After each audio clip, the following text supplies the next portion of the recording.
Hello and welcome to FPL Mate, your best mate for fantasy Premier League content for the 2022-23 season. My name is Dan and it's time for the Gameweek 29 episode of Buy, Sell, Keep, Avoid on this very, very large double game week. Guys, I'm very excited to share with you some of my preferred ins and outs and some of my less preferred ins and outs as well. So if you do enjoy this one, please do leave a like for the return of FPL and do subscribe if you are new around here as well. But first of all, let's have a look at the rules of the video. Okay, so buys are players you probably don't have but should consider bringing in. Sells are players you probably have but should consider removing. Keeps are players you might be thinking about removing. I think you should keep them. And avoids are players that are pretty hyped up right now, but I think they are potential traps that should be avoided. 2 in each category. Let's start off with some buys. Okay, so our first buy today is going to be a Bruno Fernandes. I know he is a player a lot of us are looking at right now and trying to figure out how we are going to get him into our teams because, let's just be honest, Manchester United have a lot of good fixtures coming up. Double game week against Newcastle and Brentford in 29 and then followed by Everton at home and Nottingham Forest away. So this 3-game period is really nice for those Manchester United players. And I think we do need to be tripling up on Manchester United, not just for this period, but we're also looking at a game week 34 double game week and another double game week in game week 37 for Manchester United. So this is a team really with 3 double game weeks between now and the end of the season, and I think we just need to pick some Manchester United players that we're going to stick with. A lot of you guys will have Rashford already. You'll be thinking about adding 1 or 2 more players to that mix. I think Fernandes should be one of them, and then the final player should probably be a defender or goalkeeper. Luke Shaw, David De Gea. Those are the other 2 players that I would be considering. But for this double game week, I really do want to focus on those heavy hitting players, those players who we know can score the big points if given the opportunity. And Fernandes, let me just tell you, he scored 2 goals in a recent FA Cup game, which is very, very nice indeed. His numbers in FPL are not too bad. You've got to remember, guys, a lot of teams have played different amount of games recently. So every player in today's video, I'm going to show the stats between game week 24 and 28, but there's a real variety of different amount of games played in that period. And 3 games for Fernandes in the Premier League. We've seen 2 assists, really decent like underlying numbers here. You can see decent XG 0.37. So it's not amazing, but it's fairly good. It's okay for 3 games. We've got 2.4 XA, which is very, very good. And we, of course, know that he is on those set pieces and he is on the penalties as well, which is going to be really, really important. We should see a return very soon of Eriksen, and Casemiro's obviously got to come back as well. And those 2 players are really going to free up Fernandes even more and allow him into those more attacking positions. But even without those attacking positions, he's still been doing really, really well. And, of course, the penalties really do help. And like I always say, guys, if we're on a double game week, that's twice the opportunity to get a penalty from your player. So I think Fernandes, given the fact that he's dropped a price in a little bit recently, 9.6 million, he's a little bit more affordable now. He's guaranteed to start every game pretty much, 90 minutes a game, which is exactly the kind of thing we want from our players, the creative force in that Manchester United team. If you think United are going to score goals in this 3-game period, then you know Fernandes is going to be involved with that for sure. So definitely a player I'd be looking to buy, possibly even a captain option for game week 29 as well, and a player you'd look to hold for the rest of the season really. Hopefully a lot of you guys are also going to be on a potential free hit in game week 32 as well, but even if you're not, a switch from Fernandes to Salah in game week 32 could work out really nicely as well, because Salah also doubles in game week 34. So that is another option for you. Have Fernandes for now, next 3 game weeks, then switch him out for Salah a little bit later, making sure you've got that money in the bank to make that move. But for now, Fernandes for me is definitely a buy. Another buy and another midfielder, and it's Alexis Allister. So he is a player with a decent double game week in 29. And if we're looking through players with the highest predicted points for this game week, we are seeing that Allister and Solly March are really leading the way there. Kaoru Mitoma there as well. Fernandes is in and among those kind of players as well. Marcus Rashford. But yeah, certainly the Brighton players look really, really good. Now, Brighton is a really interesting one because they do have this blank in 32 and they don't have great fixtures in 30 and 31. So it may be that you actually be looking to bench Allister and your other Brighton assets over the next couple of game weeks. But personally, I just feel like Allister, his numbers are so good right now that you just kind of have to go for him. I think he is just taking an insane amount of shots right now. It's like absolutely ridiculous how many shots he's taken, even in this small period of 4 games over the last 5 game weeks. just an insane amount of shots, and it's because of his new position where he's actually often the most advanced player in the entirety of the Brighton team, which is something that I don't think anyone really expected to happen, but the injury to Lallana means that Mac Allister is going to be playing in this position for the rest of the season. We've spoken about this a little bit before, but I just feel like that the new role that Mac Allister is kind of playing, the fact that he's a Argentina World Cup winner, he's just like a whole new player has been added to the game a few weeks ago, and I feel like we all got to get in on him. He's still fairly differential as well. Not too many people, particularly maybe some more I don't know how to say this, more casual FPL managers who don't really look at the real in-depth things like, players changing positions and new roles in the team and the form of the team and stuff like that, may still be underestimating Mac Allister, which means he is still a little bit differential. So he's another one of those players who could allow you to have a real advantage over a lot of people. So definitely a player I would be strongly looking at right now. If you don't already have him, if you don't already have a Brighton midfielder or two, I would definitely be considering it. Particularly if you are free hitting in game week 32. If you're not free hitting in game week 32, maybe you can afford to wait a little bit longer. But what we're going to see after game week 32, so from game week 34 onwards, is Brighton are going to have an insane amount of double game weeks. They're going to have double game weeks pretty much every other week for the rest of the season, which is just absolutely fantastic. So yes, get your Brighton players in as soon as you can, and if not, you've got to at least have a think about them soon. I would just get them in now and bench them over the next few weeks if that's possible for you guys. He's just looking so good, is Mac Allister right now. His numbers are just fantastic, and I feel like it's only going to get better as Brighton charge for those European places this season. On to themselves, Martin Odegaard. Odegaard is a player who is definitely someone who I'd be more willing to sell than others. It's really difficult, and I feel like everyone is in a similar difficult position where there's a lot of midfielders we want to go for right now for the double game week, and we don't really know who to sell. A lot of us are loaded up on Arsenal players. I'm imagining a lot of you guys have 2 Arsenal midfielders. Let me know how many Arsenal midfielders you guys have currently, and which ones you're thinking of selling. But I think if I had Odegaard, he would probably be the player who I'd be most comfortable with selling, just because his numbers are, in the 6 games played in the last 5 game weeks are just, they're decent, but they're not like anything astronomical. He hasn't scored any like ridiculous scores, like Saka and Martinelli, for example. I feel like I'd find it a little bit easier to sell him. I think I'd rather sell Trossard as well, but I know not many people went for him. But for a player who is so heavily owned like Odegaard, I would find it quite easy to sell him. So yeah, taking a lot of shots, creating a lot of chances, but it seems to be a lot of low quality shots, a lot of low quality chances, because he is playing a little bit deeper than some of his teammates there. So I think he would be a player who I would rather sell than the likes of Saka and Martinelli. But that's not to say you shouldn't sell Saka and Martinelli. I still feel like the fact that Arsenal have 0 double game weeks between now and the end of the season, the only decent game week really for Arsenal, excluding game week 29, where all of these other players double anyway, aside from that, it's only really game week 32 where Arsenal actually have a decent fixture all the way until game week 37. So we've got a real rough period. You can see on screen, guys, game week 30 Liverpool, game week 31 West Ham, both of these fixtures away. Game week 33, 34, 35, 36, they play, I can't remember the exact order, but it's something like Chelsea, Man City, Newcastle and Brighton all in a row, which are, really possibly even the 4 toughest defences in the Premier League right now.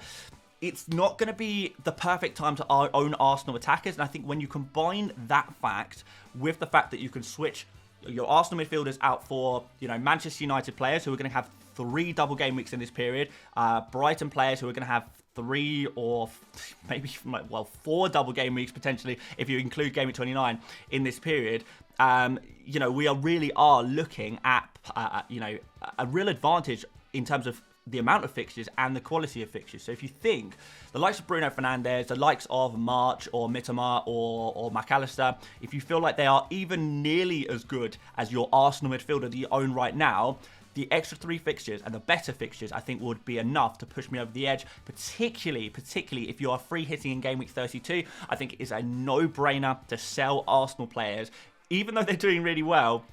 I would still really be considering selling them. And another thing about Arsenal midfielders is their returns are quite spread out between a lot of the different players. You know, we get some returns from Ødegaard, some from Saka, some from Martinelli, some from Trossard, some from Jesus when he comes back into the team as well. It's going to be quite spread, those attacking returns. I mean, we do often see like Granit Xhaka getting involved in a goal as well here and there, Thomas Partey, etc, etc. So, you know, Arsenal, if you look at their fixtures, you probably think the only game where they're going to comfortably score 2-3 goals is that Gameweek 32 fixture. And that would be a time you'd want to triple up on Arsenal potentially. But if you're going to do that with a free hit, then there's really not much point in keeping those Arsenal players. So I would sell them. I would sell Ødegaard. I would probably sell Saka. I would probably sell Martinelli as well. If you've got a decent player to replace them with who has a double game week now and plenty more in the future, we're talking, like I say, Brighton and Manchester United players.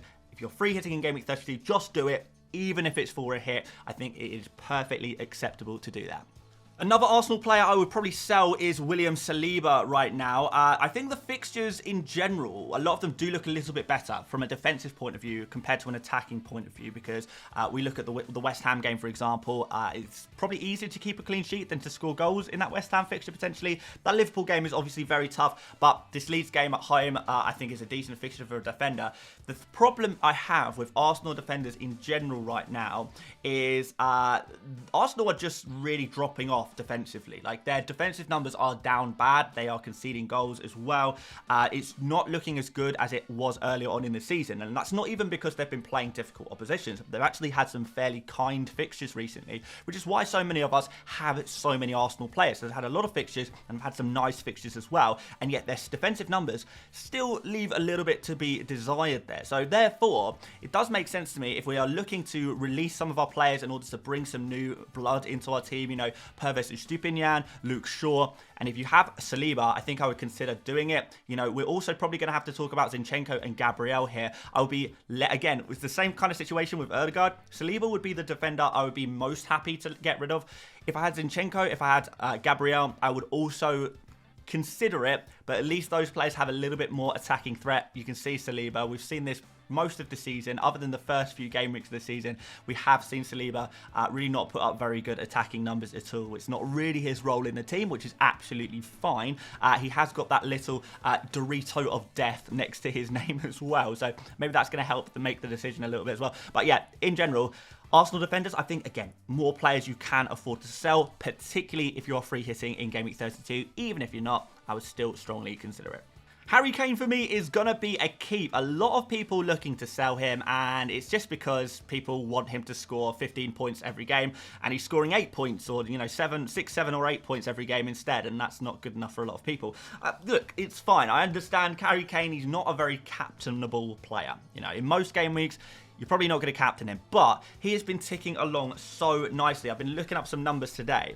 78% of game weeks, Harry Kane has got an FPL return. That is absolutely insane. So almost 80% of games, you are getting at least one FPL return from Harry Kane. The consistency there is phenomenal. So although you're not necessarily going to be captaining him, he is a player that you just put in your team and allow him to tick along nicely. And I know this Everton game is a single game week, and that's going to put some people off, but Everton have not improved nearly as much as a lot of us thought they would, and I think this is going to be a really nice opportunity for Spurs and Harry Kane to score some FPL points. He's on penalties as well, as we know. His underlying numbers are fantastic. He is exceeding his underlying numbers as well because he is a fantastic striker, and we know that he will consistently do that. So, you know, you look at his underlying numbers and then you just add a little bit to them, you know, because you're expecting him to score more than he, you know, the average player would, I guess, given the same opportunities.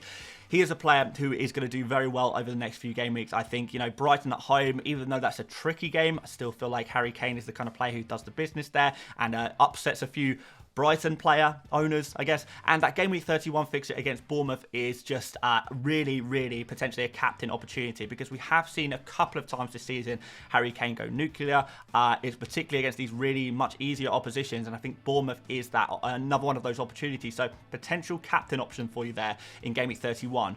After that, the fixtures do look a little bit more miserable, and I can see a lot of people from Game Week 32 onwards kind of switching Harry Kane out and bringing bringing in Mo Salah, for example. So if you're not free hitting in game week 32 anyway, I would really strongly considering, doing a double swap, Kane and one of your midfielders to a cheaper forward and upgrading that midfielder to Mo Salah. Maybe switching to a slightly more permanent 3-5-2 formation. I think that's going to be the way that a lot of us are going in. But for now, and we're talking about right now, Harry Kane I would keep for the next 3 game weeks. He's just too reliable to let go.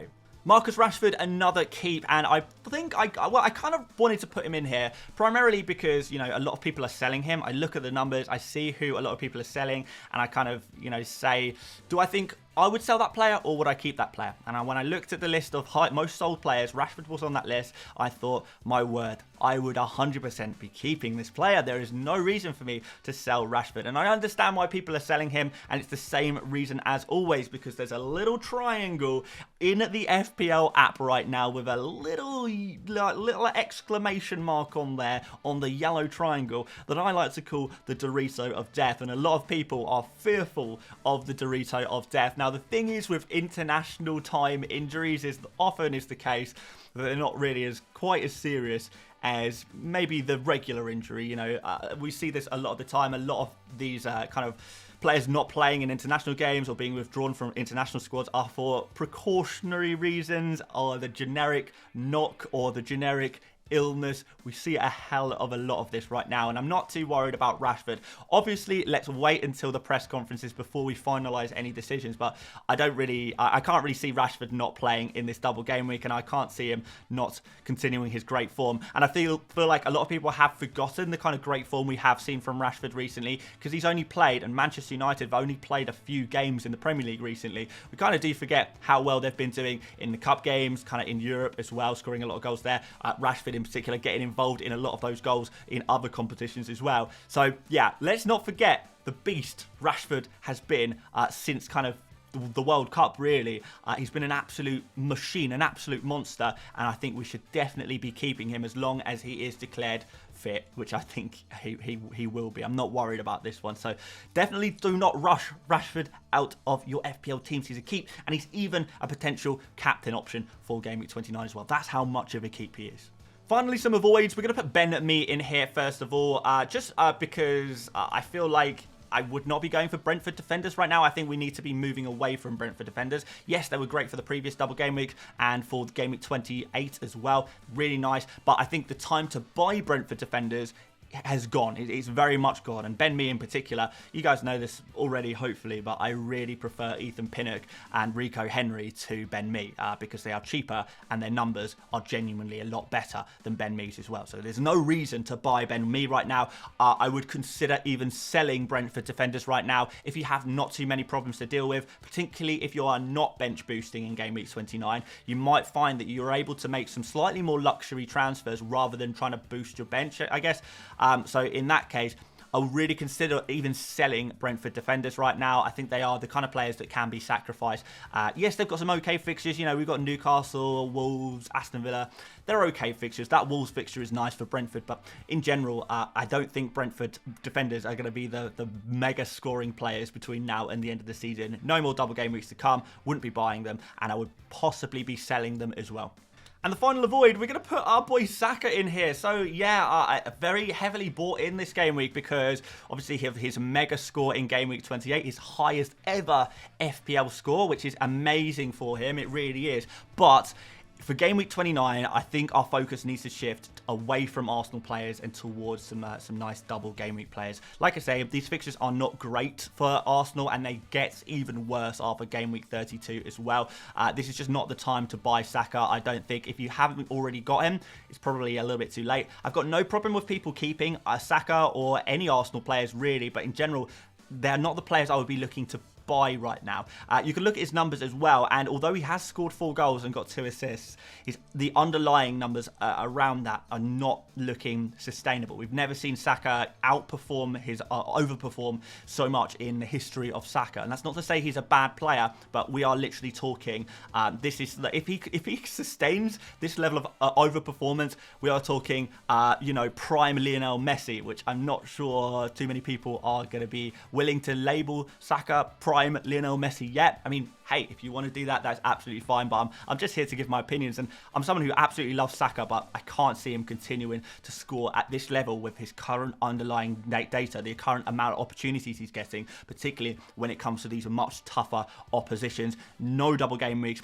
He's just not a player I'd be looking to buy right now, despite his great score in Game Week 28. Possibly even selling him. I have him. I might sell him. I know a few other people are probably thinking about selling Saka as well. So he can't be a buy. Surely has to be an avoid, I would say. In conclusion, guys, I think the general gist is the usual double game week general gist is where we probably want to sell single game week players and replace them with double game week players with a particular emphasis on players likely to get more, well, who are getting more double game weeks in the future, and that is Brighton players and Manchester United players. That's where my focus would be right now, getting in Brighton and Manchester United players, particularly if you are free hitting in game week 32. Arsenal players are going to, unfortunately, have to be the players that we sacrifice. I know some of you guys will have some other players that you may be willing to sacrifice, maybe some other slightly more random players that have single game weeks. Maybe you've got some injured players as well who are, you know, definitely injured, although I would wait for team news by the end of the game week, which we'll of course share on this YouTube channel as well as soon as we get it.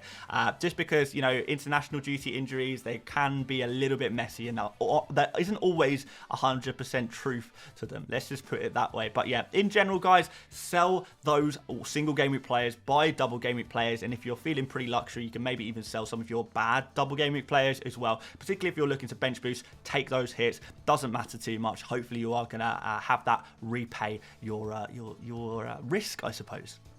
Thanks for watching, guys. If you did enjoy this one, please do drop a like. Really helps out the channel so much. Do subscribe if you want more FPL content on your screens. But aside from that, guys, we're going to be back with the 100 experts video tomorrow. Looking forward to that one. And aside from that, thank you so much for watching, and I will see you later. Thanks. Bye-bye.